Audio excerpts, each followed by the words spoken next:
We are going to start today's session. Respected Executive Vice Chairman, Reverend Father George C. Burgess, respected Principal Madam Dipali Soren, respected speaker for today's session, Dr. P. Emmanuel Shubhakar, Head of the Department Computer Science and Engineering, MNIT Jaipur, HODs of various departments, faculties, and students of our college, as well as participants from other institutes. A very good morning to all of you. I, Dr. Archana Chaudhary, HOD of Computer Science and Engineering Department, welcome you all to this online expert talk session on blockchain technology. To start with, I request our respected Executive Vice Chairman, Reverend Father George C. Burgess, to bless us with his kind words. Father, please. Good morning, Madam. Hello. Respected Dr. Shubhankar. Hello. Principal Madam. Hello. Hello. Hello. Father, you are audible. You can speak. Yeah. Good morning, Madam. Good morning to all the participants present over here. Respected Dr. Shubhankar Rao, respected Principal Madam, Archana Madam, HOD, Computer Science, all the faculty members and students. Time has changed in such a way that all were together, and it was said that technology will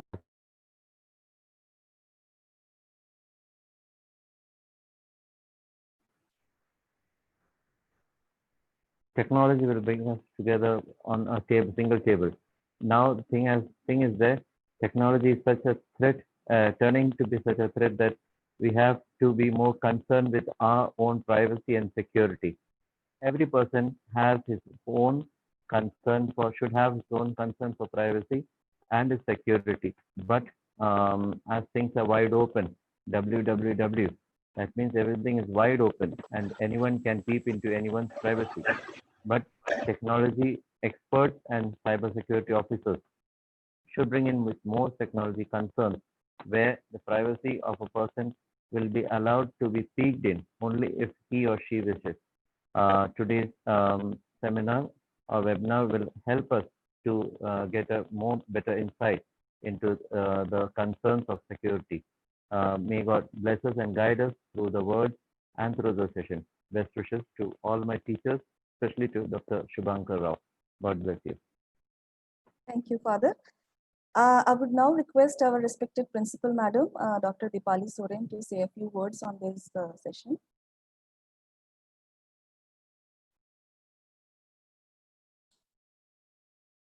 Madam, your voice is not audible. Your mic is muted. Now it is okay. Yes, madam. Honorable Executive Vice Chairman, Reverend Father George C. Burgess, today's keynote speaker, Dr. P. Emmanuel Shubhakar from MNIT Jaipur, Dr. Archana Chaudhary, HOD Computer Science and co-anchor of today's webinar, all the participants present today for this webinar, a very good morning to all of you. On behalf of entire CCT family and myself, I express my warm welcome to all of you for today's webinar organized by our Computer Science Department on blockchain technology. Now, blockchain technology created the backbone of new type of internet by allowing the digital information to be distributed but not copied. As Father rightly said, the blockchain makes the history of any digital asset unalterable and transparent through the use of decentralizing and cryptographic hashing. Now, blockchain has endless amount of application across almost every industry. This technology can be applied to track fraud in finance, securely share patient medical records between the healthcare professionals, and even acts as a better way to track intellectual property in business and music rights for artists. I'm confident that today's speakers will help you to understand what the blockchain technology is, what are its properties, and what make it so unique. You will also come to know the potential of blockchain technology and how you can use it to enhance your technical practices. So we hope you enjoy this lecture and you all find this webinar is highly beneficial for your future venture. I am highly honored to take this opportunity to express my sincere thanks to Dr. P. Emmanuel Subhakar to accept our invitation and sparing his valuable time with us. We are honored to have our Executive Vice Chairman among us, who always encourage us to organize this type of lecture. I am grateful to all the participants to attend this seminar.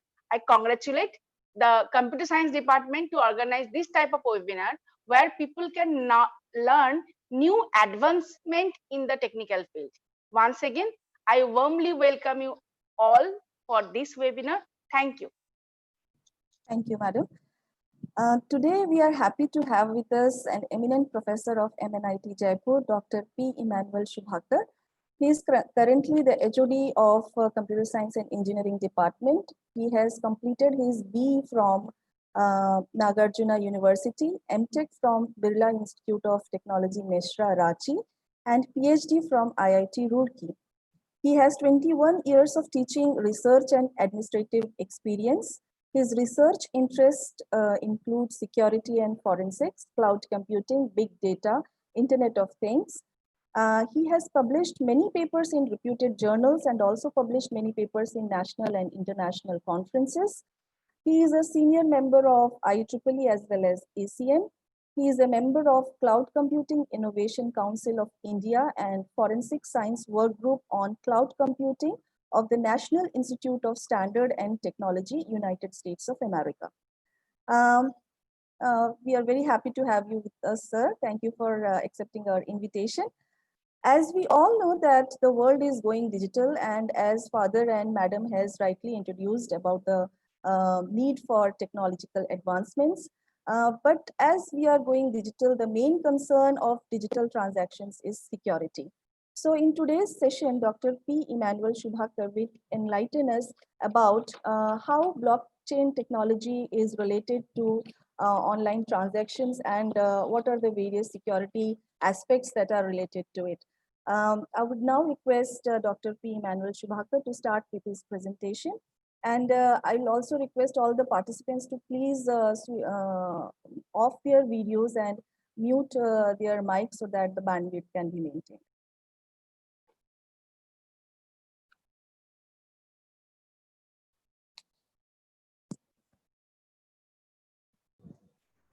Yeah, thank you, ma'am, for this opportunity. Father Vincent and Dr. Dipali Soren, the Executive Vice Chairman and Principal, and other dignitaries who are there, and also Dr. Archana Chaudhary, the head of the department, and dear students. It's a privilege for me to once again come before you across states, speaking from Jaipur in Rajasthan to Chhattisgarh, Bhilai.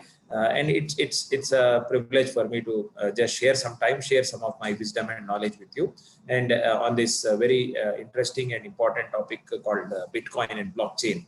So it's very heartening to see colleges putting effort to ensure that students get access to these kind of information. I appreciate Father Vincent, who has put in a lot of effort to build this institution, and also as I hear from my friend Srinivas, the efforts that are being put to give students the best of the information, and the efforts of the principal and head of the department. Thank you so much for the opportunity, and it's very rare sometimes to once again move from administrative tasks to once again refresh thoughts with technology and share the information. It's very interesting to share because one of my PhD student is working in this domain, and this is where I picked most of the things while we are in discussion with her, and a lot of information I generated when I was asked to speak in one of the session where they wanted me to give an opinion on Bitcoin, right? And that's where I started digging this information. And as a computer science person, I always felt this was something like not a computer science thing initially. When I heard it was something like an economic thing, it was more like a stock value proposition. Even now, many people look at it as a stock value proposition, right? Like you buy a Bitcoin and you sell it after some time because the Bitcoin rate will increase. I was in a television interview where we were discussing the pros and cons of Bitcoin and the blockchain kind of a technology. So that's where many people were thinking, you please invest in blockchain, please invest in Bitcoin. Bitcoins, buy the Bitcoins, so that because they were interested in making business out of it. It's like a stock entity. You buy a stock now, and after 1 year, the stock will increase. So that was the time when I will show you some slides also, you will understand that people are interested in Bitcoin more with a perspective of trying to understand it as a what do you say, a stock entity. But while I was studying there, I stumbled on this more important aspect called blockchain. Right, Bitcoin is the currency part of it that we talk about, but behind that is a very powerful technology. So that's where the excitement with me started. And blockchain can be used, as Father has already shared, and Principal Ma'am also has shared, that the varied applications that can come up in blockchain is tremendous. So just let's deep dive into what is blockchain and see how far we can pick up. And the more exciting thing is there's a lot of computer science involved, and amazing that there is no owner for a blockchain. Who started the blockchain is anonymous. We don't know who started it. Who is continuing it? We don't know. Right, and it is still working, and then people are investing money into it, and real money. Right, you can actually if you get access to you get actual real money which can be used. Right, and why it all started, where it all started is one interesting thing. But then what excited me into studying or trying to share that information with you is lot of computer science is involved, as we already discussed, and many of the speakers before me have shared that cryptographic hashes. Right, so that is something which is pure computer science, and the basic algorithm by which things are running.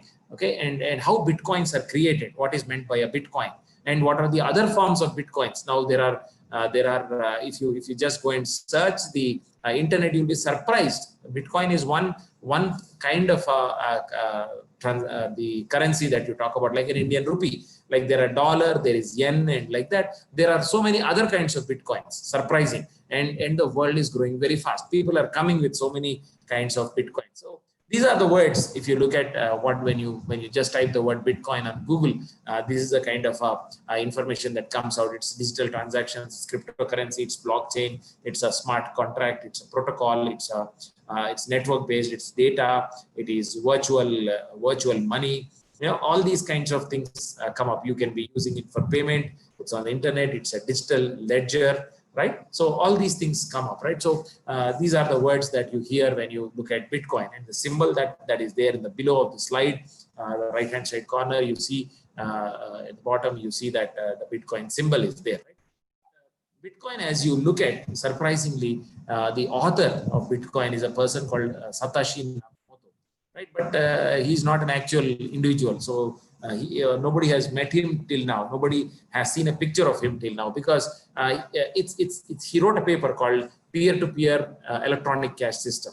Right? That was his vision. He came up with an idea. He came up with an algorithm, and he said, this is how you can create. And if you create, you get so many Bitcoins. Because he was the author of the Bitcoin mechanism. The first block in the blockchain was created by him. And people who observed that his algorithm is working fine, they started creating more blocks. And as they started creating more blocks, he was giving them, or the algorithm was giving them, more Bitcoins. So they would get Bitcoins to add more blocks to, right? And then create a system, a digital ledger system. So it's basically a system of cryptography. It is not backed by any government or any form of existing currency. It is not blocked by any form of currency that you can look at. So in January 2009, it's about 10 years old now, the Bitcoin network came into existence after he first mined the Bitcoin. Now, amazing, everything is transparent on Bitcoin. Everything you can see.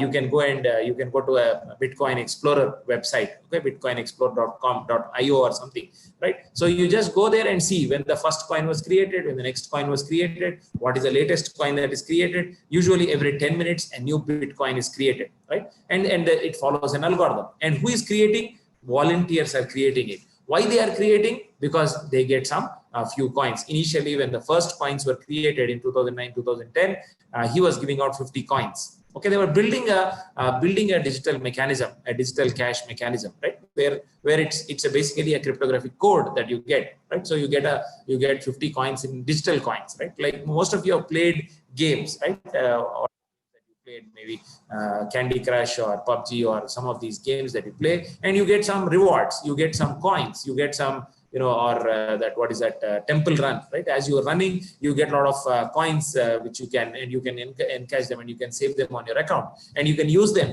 to play more, right? So that kind of coins is what was visualized. But what actually happened is later, just imagine if you're playing temple run, and after some time those coins can be actually converted, right? Now I think some of these fitness chains are giving you a lot of coins. You do more exercise using their app, and the app will give you some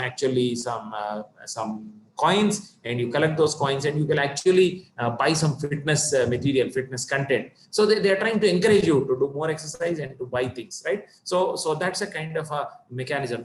No money, you are paying no money, but actually you are getting this. So people who add blocks, right, will get coins. The people who add coins were called the what were called the miners, right? So that is something that you can look at. Interestingly, there is no such person called Satoshi. It's a pseudonym. Of course, there is some individual. It did not come out of nothing, but it came out of somebody who is doing it, right? So, but it is the basic idea is it's the first decentralized digital currency, as the system works without a central bank or a single administrator. There is, of course, he started it, but he cannot control it. It is beyond his control.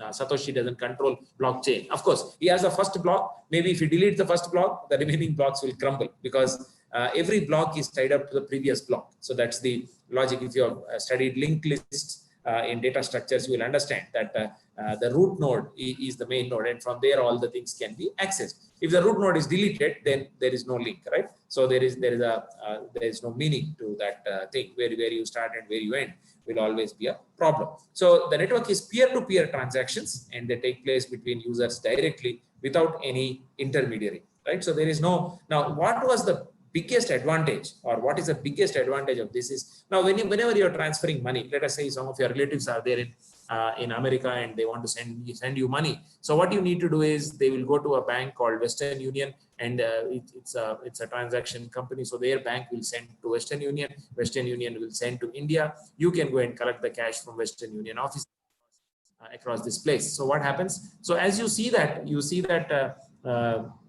you know, many of these things that you try to understand, there's a money that is paid for that. So let us say there's a bank transfer also. Even in India, when you do a bank transfer, you go and get a DD, okay, and then you send the DD, right? For getting a DD, you pay some amount to the bank, and the bank transacts there. So if you're depositing in a bank which is not of the same bank or something, and then that bank again takes some money to give you that money, though it is a demand draft, but it sends that to the other bank and get some money for those transactions which are done.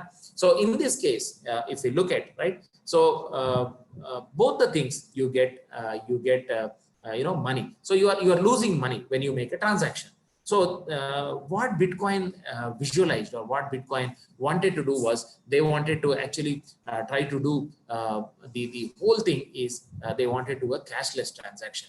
No transaction fee to be paid. Initially, they targeted that. But if it has to survive, how it will survive? So now they are going to slowly add transaction fee. Initially, Bitcoin became very popular because Bitcoin did not have any transactions. So in fact, the first time where I heard this word Bitcoin, it was when the famous attack happened, which was called the WannaCry. Right, WannaCry attack happened, and WannaCry would come as a virus into your system and encrypt your system completely. You cannot open your system. All the data is encrypted. Now, either you format the system and use it, that's one option. But if the data is precious, right, some bank is there or some organization is there where a lot of important data is there, and you don't want to lose that data, what do? So you have to decrypt the data and use it. So to decrypt the data, they were asking for money. So that was what the basic thought was. So you need to do this. So this is something which was there. So that's where, and then if you want a decryption code, they said you have to pay us in Bitcoins. Why you have to pay in Bitcoins? Because when you pay in Bitcoins, there is no proof of any transactions. How do you pay in Bitcoins? You have to go to a Bitcoin exchange and pay actual money, and they will give you Bitcoins. And then once you transfer these Bitcoins to them or give them those codes, they will decrypt it and give it. So many people paid in Bitcoins if they found that data was precious, and they felt that the money that they're going to spend, a few dollars that they're going to spend on getting access back to their systems was more than the data that is being lost. So they did that and they got that things back. So these are the network is peer-to-peer, and transaction takes place between users directly without any intermediary. Now the bank comes in between. Whenever you want to transfer money, the bank comes in between, and then Bitcoins are now accepted in many public sites also. You can pay in some of these countries which allow Bitcoin. So you have an option to buy on Amazon or Flipkart kind of sites. You go to e-commerce sites and you can buy using Bitcoins. So that's amazing, right? So these transactions are verified by network nodes through the use of cryptography, and they're recorded in a public distributed ledger called blockchain. So the blockchain technology is what I'm more excited about rather than the Bitcoin. Bitcoin is a commercial part of it, but the blockchain has a great strength for computer science. Now, blockchain can be used for many things. What is it? It is a public ledger. What is a public ledger? If you have gone to banks and you have seen, of course, I'm sure most of you guys as students would not have seen a ledger. Maybe 15-20 years ago, when I was a student, when I used to go to a bank, and then we used to see, so they would open a book and then they would pick out my account and make an entry with a pen. And then that would be recorded. So anytime I would go, then I would do the passbook, then he would copy all those entries into the passbook and give it to me. Later it was digitized. So people were storing on a computer, and then whenever I used to go, they used to put that in a printer and print me the result and give it to me. Right now, you don't do that anymore because everything is online and you can see your own bank account. Earlier, you could not see your bank account at any moment of time. You had to only refer your passbook. And then if your passbook is not updated, you don't know how much money you have. And now, because of internet banking and all, you are able to see that ledger, your own account ledger, you can see. But now, when I talk about a public distributed ledger, it is not only your account statement that you can see. Just imagine all your friends' accounts, right? You can see them. That's a public distribution ledger. But you will be surprised. Arey, sir, if you are able to see everybody's accounts, then where is the privacy? Yes, exactly. What it does is blockchain, it will not reveal whose account it is. You can see everybody's accounts, right? You can see everybody's accounts, but you don't know whose account it is, right? You can't. You can only know your account. You can see your transactions definitely because you are the owner. You have the public key and the private key, so you can open and see. But you cannot see anybody else's accounts. You can see the contents. You can see all the transactions, but you don't know whose account it is. So that's again the privacy which is maintained. So, but of course, people are still working on trying to look at who is getting transactions, how many transactions are coming, what is actually happening, and based on that, they are able to come to a conclusion that okay, these are all transactions. This fellow has so much of information, or so much of bitcoins, or so much of money.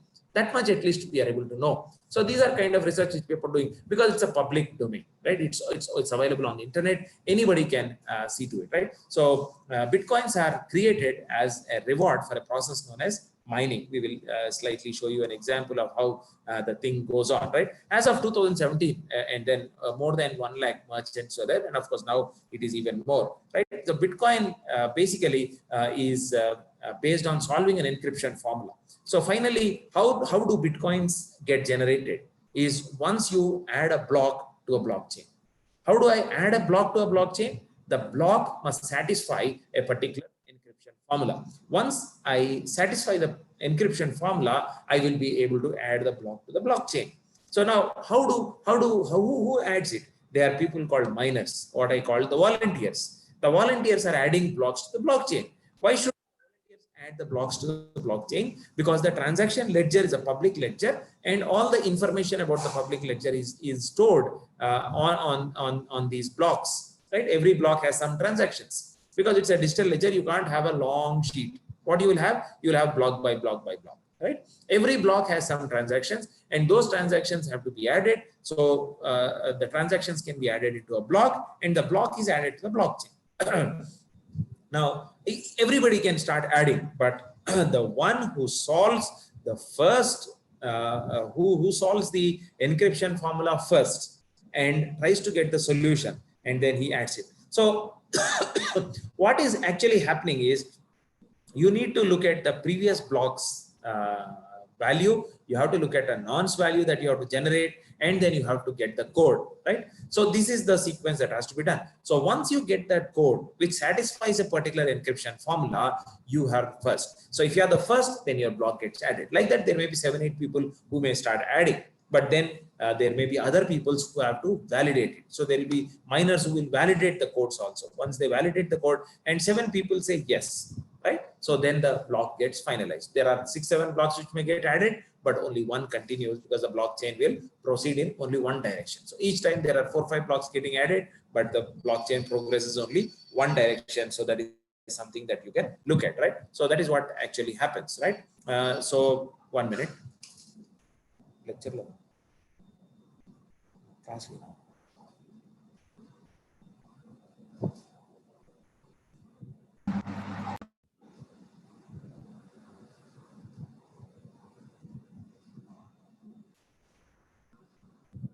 ठीक है, आप क्या कर सकते, कुछ नहीं कर सकते, वो मैं 5050 कॉल कर, ठीक है,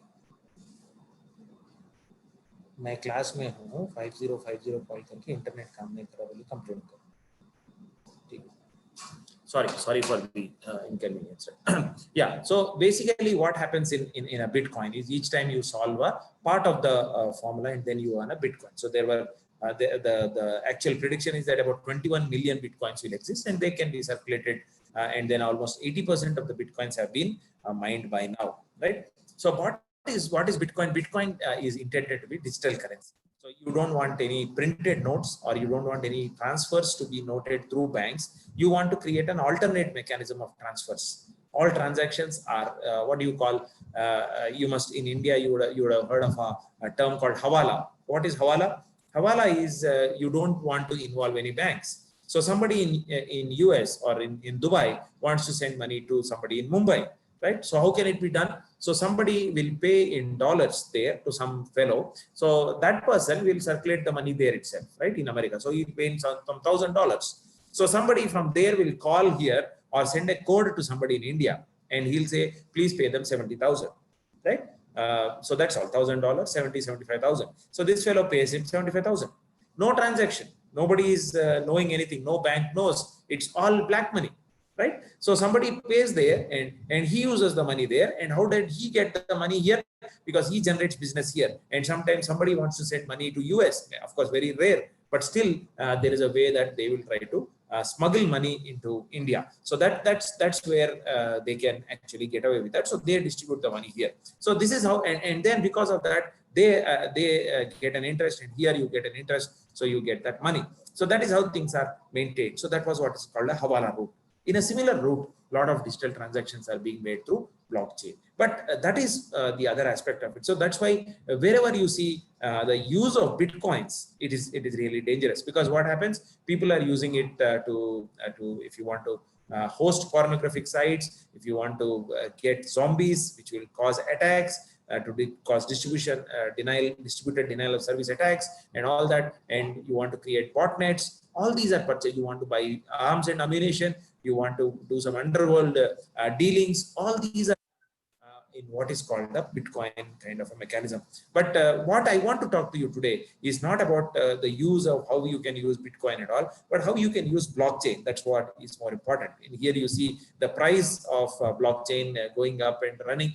It is presently, if you check today's date, it's about 6 lakh. Bitcoin is 6 lakhs.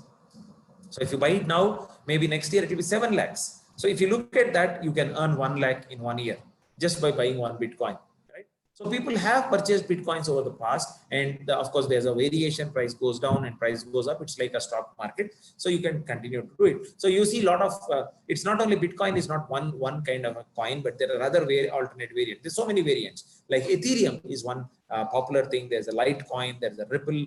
Ripple is also very famous, and Dash.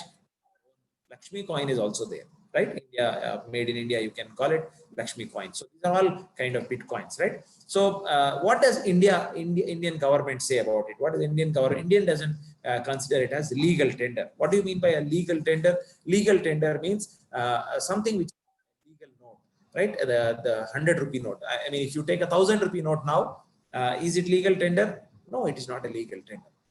squashes the 1,000 rupee note. Now RBI doesn't accept the old 1,000 rupee notes. Now you have 500 rupee notes, you have 200 rupee notes, you have 100 rupee notes. At some time ago, maybe 10 years ago, if you have taken a 200 rupee note, people will say, "Arey kya? There's no 200 note," right? Now 200 rupee note is there, right?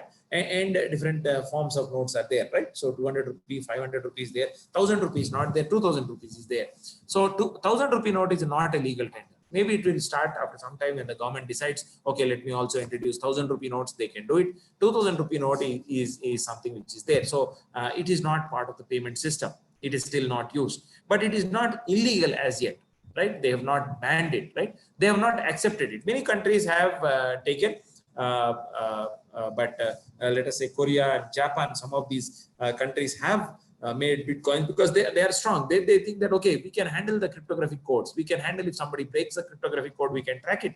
It's not easy for people to get away with money. But in India, it is very difficult. So people have not taken that stand. So there is no indication that it is banning exchanges. And surprisingly, there are so many exchanges, Bitcoin exchanges in India. I was in that television show with one more person, and he was having an exchange.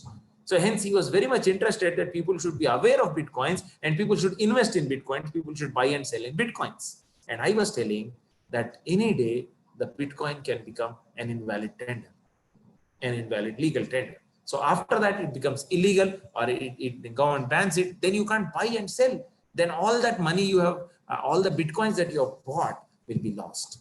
So of course, if you want to generate Bitcoins, that's a good idea. It's a good mining algorithm that you have to fulfill, and people use what is called CPUs, powerful clusters, then high performance computing. People use GPUs. Now people are using what is called ASIC, right? Application specific integrated circuits, and then they can do that. So many people don't accept, except Japan, which is accepting as a legal tender also, and then you can look at that. So there are different parts of Bitcoins also. As you look at the Unicode character is for Bitcoin is also issued, as you see that, and you have BTC and XBT, which are parts of the Bitcoin. So you can have one by 1,000 and one by 1 lakh and one by 10 lakhs and one by 1 crore. Satoshi, it is named after Satoshi. So these are all different bits of the Bitcoin. And what is the Bitcoin exchange? Bitcoin exchange is a website with significant software and funding, and exchanges act as a clearing houses like a stock exchange. So Bitcoin is like a stock, and Bitcoin exchange is like a stock exchange. And in India, you have all these Unicoin, Zepcoin, CoinMama, local Bitcoins, Bitcoin ATMs, Virbox, Mycelium, Changelly. So all these are examples of Bitcoin exchange. Now the basic idea is decentralization. Nobody owns it, and but everybody maintains it. So that is something that we can look at. There is no dependency on intermediary financial institutions, but the risk that they carry. Bitcoin is a series of independent and interlinked nodes, and there's a democratic decision-making power that leads to decentralization of power.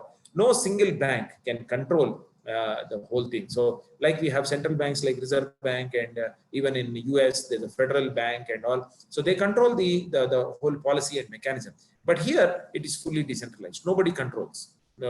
And unless and until few people approve, a block cannot be added to a blockchain. So again, it is not one cannot dominate the whole thing. Okay, if I have a very powerful resource, let us say I have a very powerful computer, can I take control of that? No, you can't take control of that. You need at least 6 of such people to approve.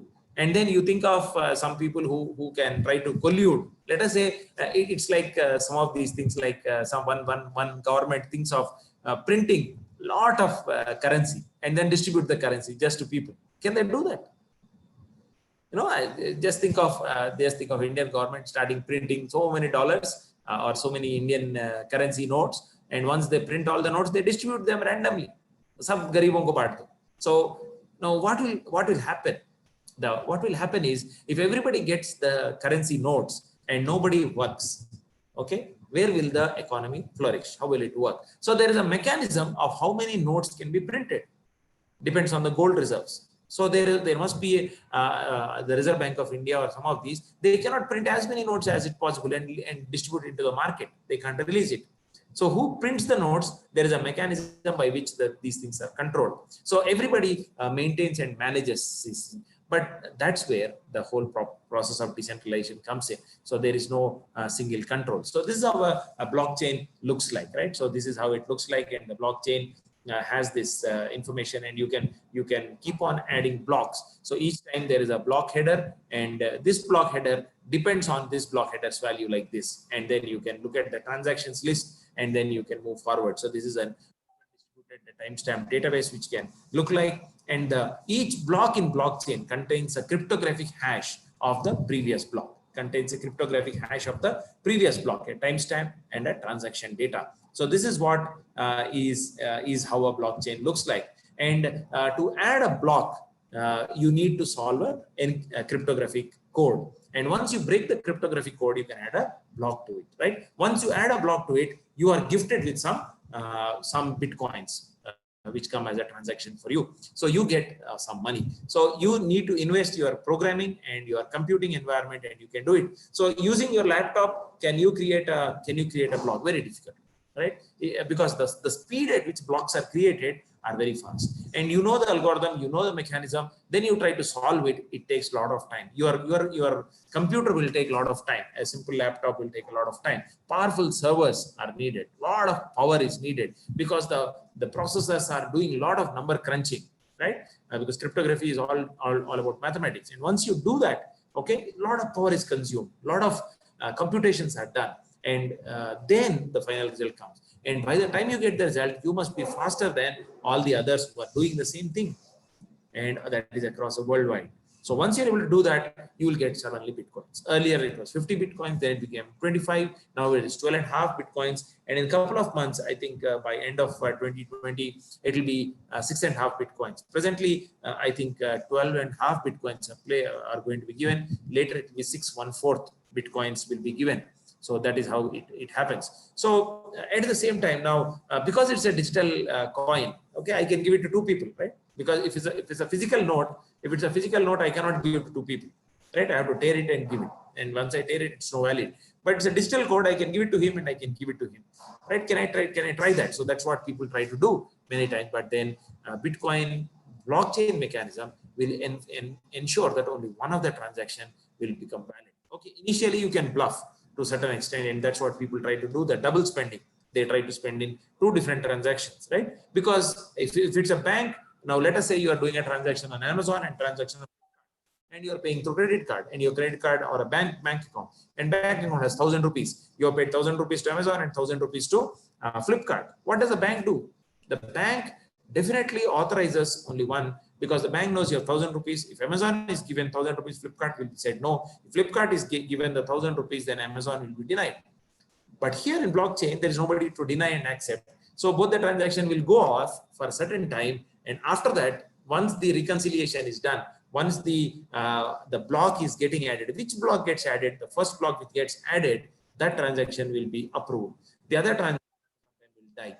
So the fellow who has got that information, he will see that, okay, this transaction has failed, and he will withdraw his services. So that is what happens. So you have an abandoned block which is happening, and one block moves ahead. So those blocks, so obviously that is maintained, the trust is maintained. So you cannot break the blockchain easily, and that's where it is. So I was trying to show you a simple example like this. So basically what is being used, or how do I remember what is the previous thing? So there is what is called for every data, if you type, there is a cryptographic hash which can be generated. You have an SHA-256 algorithm. I'm not sure whether I can explain what is SHA-256 algorithm here, but just imagine that the word, let us say Bitcoin, is typed there, so a hash is generated. So that's a good example that you can look at, and it is a conversion of a string which is usually shorter, a fixed length value that represents the original string. So as you keep on adding some content here, if you look at, the hash can be generated. So it is something like this, that you look at the diagram here. So if you look at John Smith, okay, if I type, it is related to a word called 2. Lisa Smith will be 1, and Sam Doe will be 4, and Sandra D is there. It may also, actually, if I take a hash of that, it may also get to 2. So whenever there is a cryptographic hash, it is called 2 cryptographic keys. They generate one same key generated for 2 different words, right? So then you say it's a collision, and whenever the collision is coming, so immediately you add an adjacency list to it. So you add at that point, you say 0 to A, 0 to B. So you create a linked list kind of thing there. So that's how it is. So this is how mining of a block works. So I can show you a website where you can go and see how a blockchain is created. So this is how a block looks like, right? Let us say the block looks like this. So you have the first block, then you have a nonce, then you have the Bitcoin, which you have typed here, you have the ledger that you're creating here, and then this is a hash value that comes in. Now, what happens is this hash value, presently, you see the color here, it's pink. So that means it is not correct. So the hash value, let us say, should have first 4 zeros. Then it is a correct cryptographic code that has to be reached. So you keep on changing these values, the nonce values, so that you will arrive at this value. So you use what is called a mining algorithm. The mining algorithm, that button. So what happens once you mine it? So you change the hash value depending on different nonces. For different nonce values, you try to see whether you get a hash value like this. Once you get a hash value like this, then you get the thing that is called a proof of work algorithm, proof of work puzzle, POW, right? So proof of work algorithm you use, and you scan for a value called the nonce, and once for a different nonce, you get a value which is beginning with a certain number of zeros. So you'll see that example, right? So this is how it goes. So when you look at a mine, the blockchain, how it looks like, block 1, block 2, block 3. So you have Bitcoin here, block and chain type here. So what is happening? You see that there is a previous, the first block will not have any previous value. So it has all zeros. The hash value of Bitcoin is mentioned here. So you generate a nonce which is related so that this hash value comes here. Now you have a previous value of the hash. This hash is here. The previous hash is there. And now you have to generate another hash which has the first 4 zeros which come. So you have to start from 1, 2, 3, 4, and so on. So for this value and for this content, you need to get a hash value. That is what you have to generate. And once the hash value comes, your block gets added, right? And then you start the next block. This block's previous blockchain value comes here. Then you add some text here. Then you find out a hash value which will give you this result, and you mine it and you add it to the blockchain. So whenever you make a change, here it was Bitcoin was there. Now you make it new coin. Once you make new coin, the hash value has changed. Once the hash value has changed, now all these hash values have changed. So these are all not correct. So the blockchain breaks. So the earlier fellow cannot make any transaction change. So if he wants to make he wants to reverse the transaction and send it to somebody else. So all these transactions will get invalid, and the blockchain will be not allowing that to happen. So you can't make a change here and try to create a new hash code. I can create that, but this hash code will invalidate all the next values, which will always be a problem. So this is how a Bitcoin ledger looks. This is publicly available. You can go to blockchain.info or blockexplorer.com or insight.bitpay.com or blocker.io. So many of these things are there, and this is how it looks like. Every 20 minutes, every 10 minutes, a block is generated. And the present block is this. So, and then it is generated by a pool of users. Sometimes a single user cannot generate code. A miner is not a single fellow. So what he does, he comes as a group of individuals. They all try to solve that code together. A pool of resources are put together, and they are running these codes. So a group of programmers can do the job better. So they all become pools, and then different companies are also into mining. So because that's how they earn. So if you look at one particular block, right, there I showed for the example, I showed four zeros, but here you see that there may be some 16 zeros which may come, right? A Bitcoin blockchain, each block is stored as a cryptographic hash, transaction data, a timestamp, and a cryptographic hash of the previous block. So this is how exactly it looks like. That was a sample model I just ran. It is available on YouTube. You can see the video of how it goes. There's also an example of how you can run it. Maybe if I have time, I will show you that website, and maybe we can go and see how it runs through. Right? I can show you as an example, sample, make some changes, and show you live how it happens. So this is how a exact blockchain on the internet. This is how the blockchain looks like. A block looks like. So you go in the previous this thing. If you go and click here, right, 546990, you get a hash. This is a hash of the present hash. This is the previous hash, and this is how the things looks like. So what you need to do is you have to solve a hash value which will get first 16 bits as zeros. So to get that is the hash. So this is how a ledger looks like, right? A ledger looks like on that. So whenever you are making some transactions, the transactions come, and then they have to be added to this thing. So that is the thing that can be done, right? So that is what actually happens. Just give me a minute.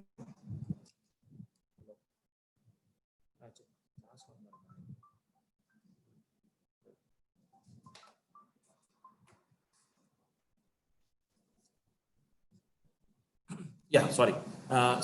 This is how a transaction ledger looks like. This is how a bank transaction would look like, right? If somebody has given money, deposited, somebody, you have transferred the money to somewhere, somebody has transferred money to you, salary has come. So a lot of transactions, incoming transactions, outgoing transactions, which you call it debit and credit, right? So these are being credited. So whenever you add a block, the block gets newly generated coins. They are added, right? So they are added. You see that some $83,000 are added, right? So this is how this comes, the 12.5 bitcoins that I talk about now, right? So the 12.5 bitcoins is equivalent to $83,000 or maybe 12, so around some 70 lakh rupees, right? So that is how it is. So the bitcoins, first time when they're generated, 12.5 bitcoins are generated. 12.5 bitcoins is equal to $83,000, and that is equivalent to some of our 70-80 lakhs of rupees. So that is getting. So then you make the transactions that are there, so you can transfer to somebody else,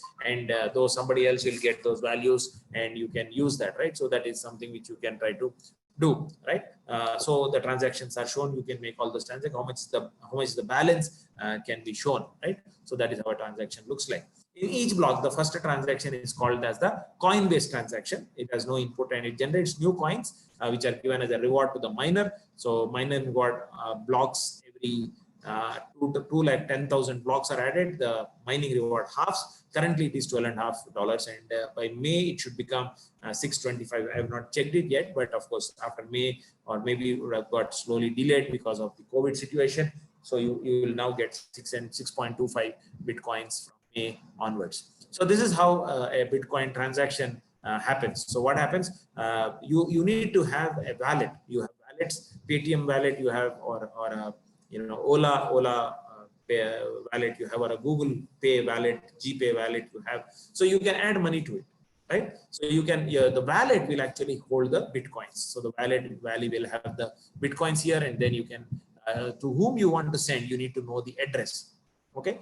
So if somebody wants money, he will tell you your account number, right? Similarly, you will have to tell your address. So you have to, it is usually available as a, what is called a QR code. You can send that to your friend, and he fills the amount and the fee, and he sends it, right? So the user sends it, so it comes to the machine, and at that time again the wallet signs and receives the transaction key using this thing, and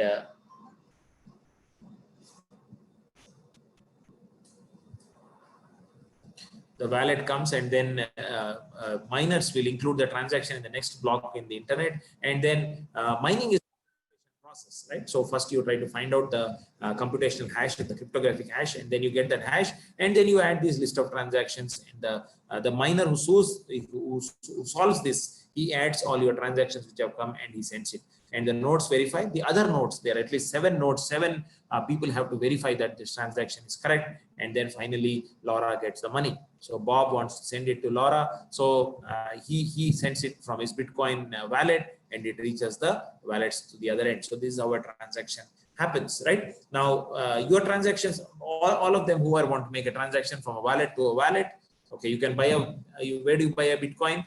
If you want to buy a Bitcoin, you don't have to do the mining. Okay, you can go to an exchange, you pay in Indian rupees, and you get the money. You pay in dollars, you get the money. Okay, you can get that. So that is how you can do that. So whenever you may want to make a transaction, you go to Bitcoin, and then you Bitcoin exchange, you pay the money in the normal currency, traditional currency, and then you get the Bitcoin into your wallet. From the wallet, you can send to somebody else's wallet, right? These transactions are not identified. You are buying Bitcoins, those transactions are identified because you are paying the money in cash to an account. So that Bitcoin fellow who gets money, he has to give account, he has to give Indian. So he will anyway keep a record of whoever is getting money, whoever is sending money and receiving money. So Bitcoin address is usually this 35-bit code which is there, which is specified by its address. But how the Bitcoins are measured, it's basically cryptographic codes which are placed on the Bitcoin wallet. You know how many Bitcoins are there, how much money is there with you, which is converted present conversion value. So you can look at that. Right? It's about 6 lakhs rupees now, or some $4,000. So something like that. So you can keep that amount, and the addresses are anonymous and do not contain information about the owner. Only the address, you don't know who the owner is. That's how this public ledger works. Public ledger has a cryptographic bank account. Your bank account is there, but the bank account is a cryptographic code. So you don't know what is the actual bank account, and you don't know who the owner of the bank account is. But you know that this. So if I want my transactions, of course, I have to share this code, this 35-bit code, which is basically what has to be shared to that, right?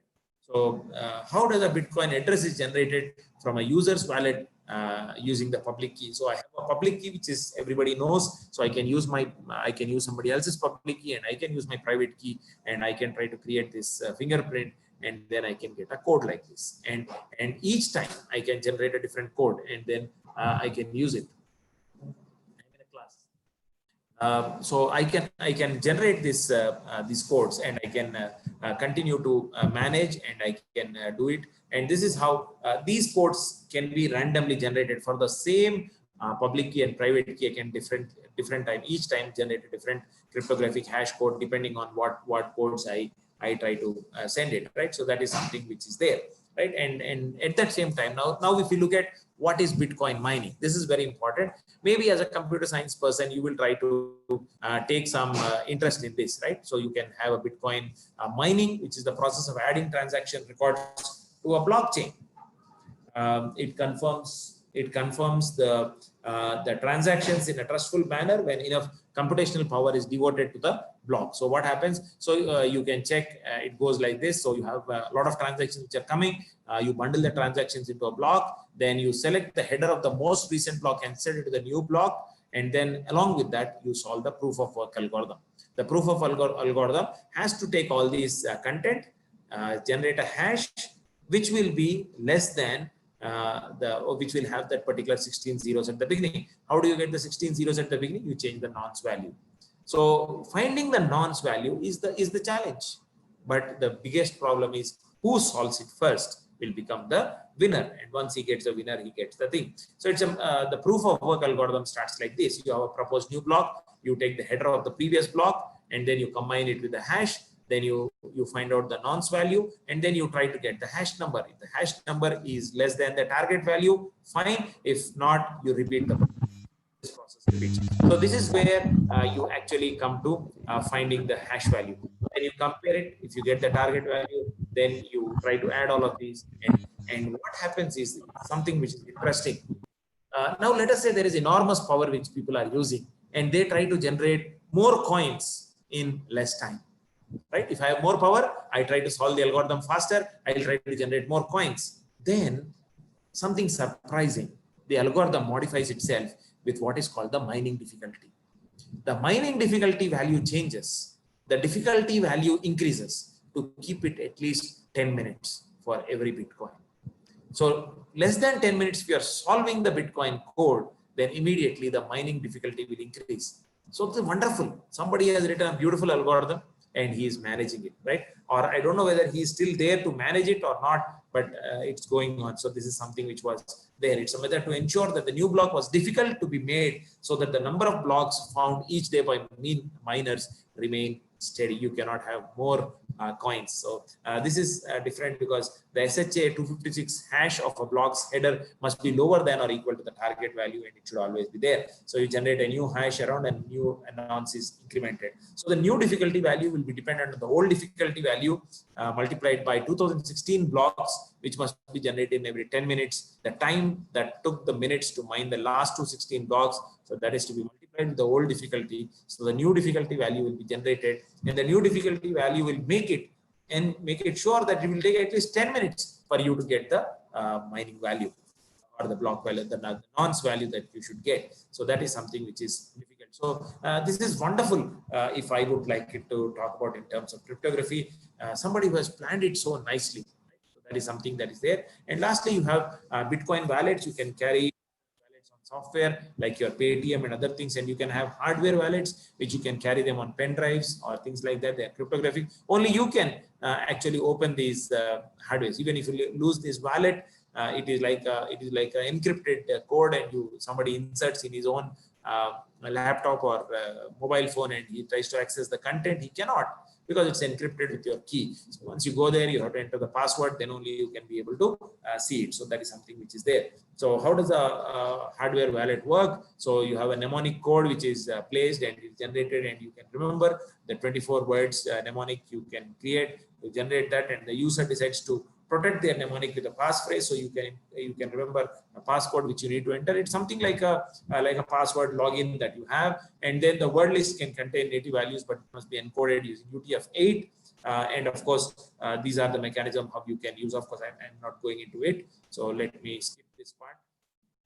Now, where is blockchain used? Blockchain can be used in what is called smart contracts. I think I'm coming to the end of my time, so let me quickly stress what is important, right? So smart property, smart contracts, right? Anything which can be placed online. You know, somebody wants to verify, let us say the registration account. Somebody, when I was trying to register my house, which I have purchased in Jaipur, and when I went to the registration office, they asked for a bribe of 50,000 rupees.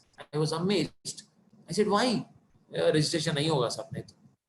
This is surprising. There were so many agents lined up who are approaching me. Aapka hum kara denge, hum 40 mein kara denge, 45 mein kara denge. So 45,000, 55,000 and things like that. So I was surprised. So finally I got a friend who worked in that registration office earlier, right? He told me, "ठीक करा देंगे sir, आपका." I will try to have some friends. So finally he told, I thought it would be free. I don't want to spend illegal money. I don't want to bribe anybody.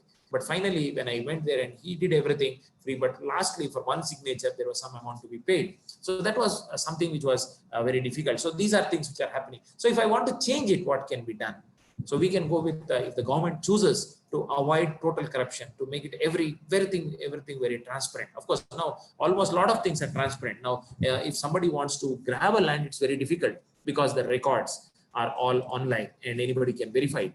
But still, if you go for a blockchain kind of a smart property, then you cannot do anything. There is no registration fee charged. Why should registration fee be charged? So that is something which can be done away with. So you can store it and nobody can make a change. Once a land is allocated to somebody, nobody can make the change. So that is the property of blockchain. And anybody who looks at that, publicly anybody can view. If I'm buying a property from you, I don't have to worry whether this property is Benami or whether it is somebody else. Can I get this to myself? So I can go and check on the blockchain and I can get the information. So transaction of smart property are conducted via smart contracts and digital rules that process the agreement and the specified conditions. So you have these, you want to sell a house, you match the buyer with the seller, the exchange gets that, and the contract is, it receives the assets and the contract distributes the assets to those people, and the settling, everything is done. The ownership is undisputed, nobody can change it. The payments can be made through Bitcoins, and then you can digitize the land deed and it can be available as a public ledger always. Anybody can verify it at any point of time. So where is my property? You can give a link. People will go and check that Bitcoin node, blockchain node, and see your details, and they are happy. And then they go and so when they want to buy the land, the transaction deed will change. So you are selling the land, so you pay in Bitcoins, and the transaction is changed. The next transaction, the next block, wherever it is, the new block reflects the property. So that is how things are maintained. So there can be a healthcare. Now in healthcare where blockchain is used, it can start from where the material for a tablet is, right, and how the tablet is made. Who is that? Who is the fellow who has designed the tablet? Who is the fellow who has made the tablet? Who is the one who has packed into these the strip, and which medical sold it? Now contamination can happen on the medical this thing at any point of time. Who has done it, and finally who was the doctor who prescribed it, whether it was actually needed or not. Everything can be maintained, and the patient buys it and uses it, right? Everybody is recorded on the blockchain. This can be done. So if you want to trace back to wherever any problem has occurred, you can actually get through this. So the whole digital profile that is maintained, the doctor, the hospital, the insurance companies, the payment provider, the research institutions, the supply chain, which is making, and the patient who has prescribed it, his digital profile, everything is on the blockchain. So this can be thought of as one. So you can find out from the manufacturer who has created the drugs to the person who has taken the patient who has taken the drug. Everybody is on that. All the transactions are recorded, and then you can easily find out. Now, what is interesting is give you an alternative blockchain, that is Ethereum, right? Ethereum is another public blockchain, and you can use it, you can set up, and you can make it. So this is where you can, there are more than 250,000 developers, and 94 out of top 100 blockchains are developed on Ethereum. So Ethereum is an open source. You can set up. Bitcoin Core is an open source. You can set up your own block and start adding your blocks. Ethereum works on proof of work algorithm, and then you have an Ethereum virtual machine, and you can create smart contracts. So these are some of the Ethereum. You go to Ethereum website and then download the code and set it up, and then you can create your own blockchain, right? There's another example. It's called a Hyperledger. Hyperledger is a distributed ledger format, similarly like Ethereum or Bitcoin Core, and you have many of these tools which are coming up. So if you look at the world where it is going, it's going so fast. Blockchain was a mechanism which was generated by somebody, but then people have imitated those blockchain created. People have created many kinds of Bitcoins or digital currencies. People have created many kinds of blockchains, and have created an open source blockchain, which is called Hyperledger. You can set it up in your lab, your institution. You can buy some systems which are slightly having more memory, and then you can set up a Hyperledger and allow students, maybe some of the faculty can take this as a challenge and then set up these things. So Hyperledger Fabric, Iroha, Sawtooth, some of these tools can be set up. So these are the description of these. And then Blockstack is another company that you can look at, and these are the things. So I think come to the end of it, I would like to take any questions if you have.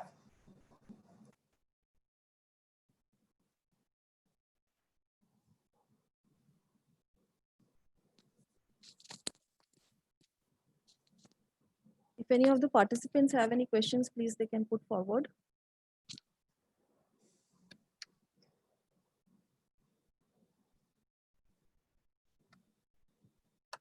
Yeah, you can use the chat option also. Yeah.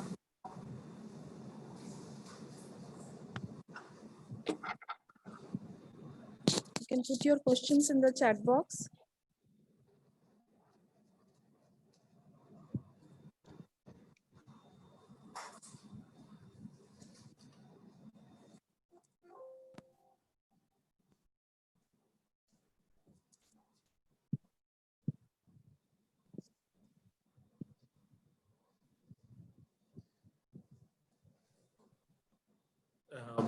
Paytm and GPay, how do they earn money?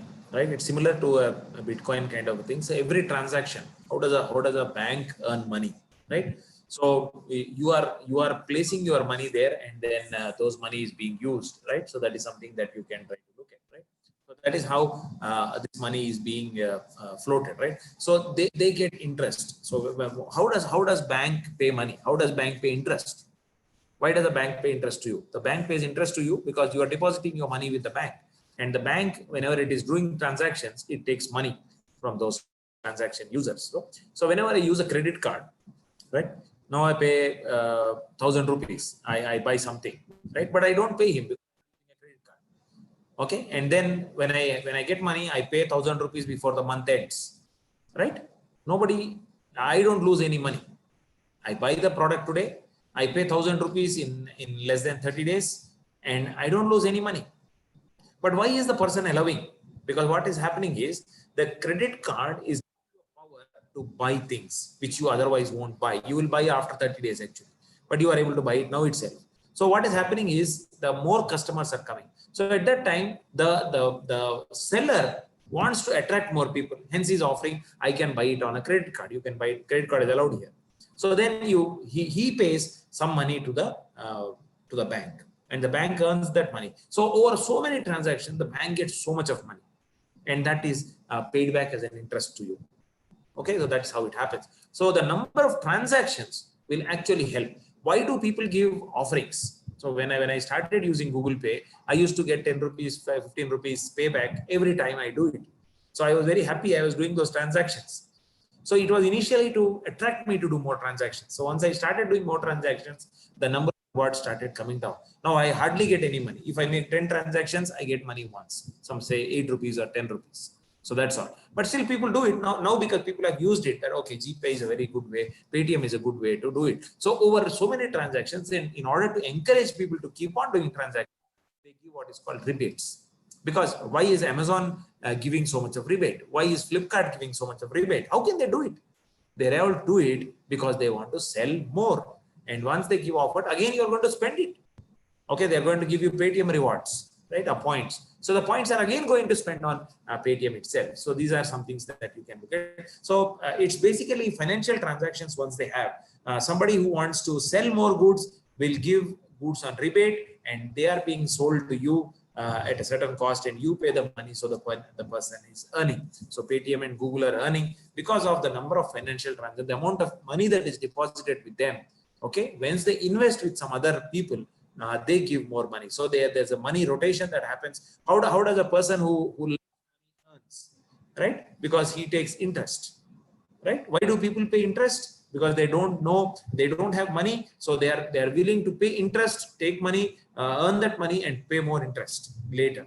So this is the mechanism which how the money is circulated. So most of these companies earn like that. So same is the case with Bitcoin, when you look at it as a stock market, you try to buy it and keep it, and then you generate, and once its cost increases, you sell it back and you earn just money like that. So if you have extra money, you can do this, but otherwise please stay away from Bitcoin transactions in Bitcoin money, because a lot of these has a problem. Yeah, somebody raised hands. You can ask.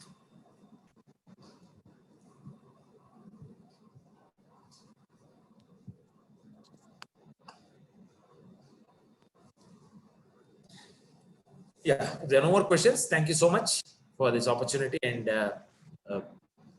you can mail faculty members that they'll be able to answer your queries, and they can also refer back to me in case they need more information. Thank you so much. It was really a nice and informative session, and I hope the participants must have been enlightened with the basics of Bitcoin, as well as how blockchain technology is utilizing the concepts of data mining and cryptography. I, on behalf of Computer Science and Engineering Department, as well as the whole college, would like to extend my sincere thanks to Dr. P. Emmanuel Subhakar for taking out time from his busy schedule and giving us time for this session. We are thankful to respected Executive Vice Chairman, Reverend Father George C. Verghese, and our respected Principal, Dr. Dipali Soren, for their constant support and motivation. We are also grateful to the Mechanical Engineering Department, and especially to Dr. P. Srinivas Rao, HOD of Mechanical Engineering Department, for cooperating us in all possible ways for organizing this online session. I'm also thankful to two assistant professors of our department, Mr. Yogesh Samrakar and Mrs. Lindsay Rodrigues, for beautifully managing this online session. And last but not the least, I would like to thank all the participants for their patient listening. And we hope to have such informative sessions in future also. Thank you, sir. Thank you. Thank you very much.